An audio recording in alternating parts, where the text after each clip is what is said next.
ଶିଶୁମାନେ ବାଲିରେ ମନ୍ଦିର ତିଆରି କରିଲେ କେତେକ ଦକ୍ଷତାର ବିକାଶ ସହଜରେ ହୋଇଥାଏ।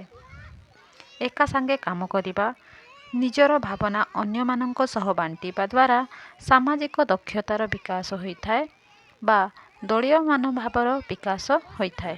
ବାଲିରେ ମନ୍ଦିର ତିଆରି କଲାବେଳେ ଶିଶୁମାନେ ମନ୍ଦିରର ଡିଜାଇନ୍ କରିବା ଓ ମନ୍ଦିର କିପରି ସୁନ୍ଦର ଦେଖାଯିବ ତା ପାଇଁ ବିଭିନ୍ନ ଜିନିଷ ନେଇ ସଜେଇବା, ଯୋଜନା କରିବା, ଆକୃତି ନିର୍ମାଣ କରିବା ଦ୍ୱାରା ତାଙ୍କର କ୍ରିଏଟିଭିଟି ଭାବର ବୃଦ୍ଧି ହୋଇଥାଏ।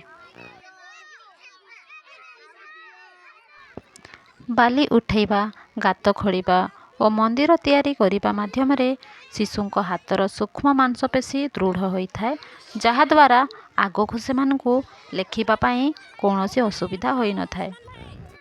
ଶିଶୁମାନେ ମନ୍ଦିର ତିଆରି କରିଲା ବେଳେ ଅନେକ ଅନୌପଚାରିକ କଥାବାର୍ତ୍ତା ହେଇଥାନ୍ତି।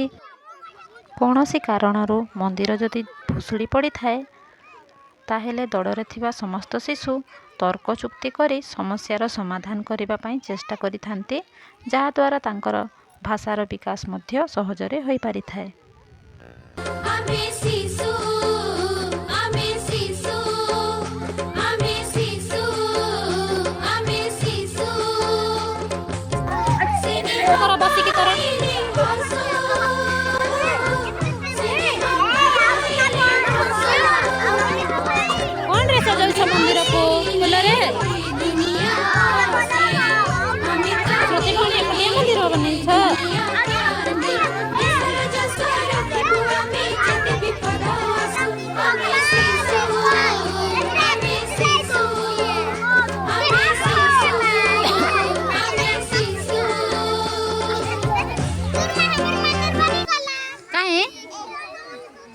बहुत सुंदर है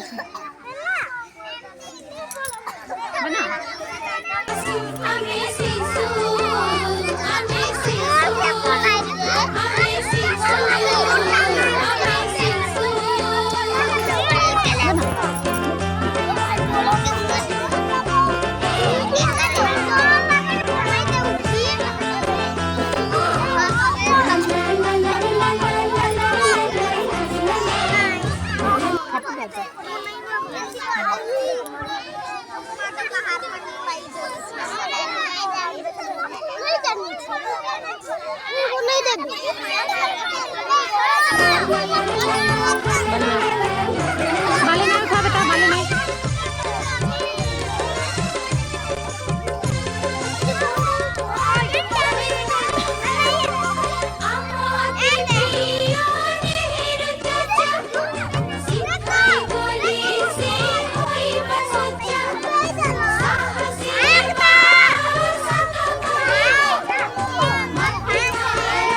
ए तो वीरेंद्र भाई बहुत भल मन अच्छा, करो बेटा करो करो।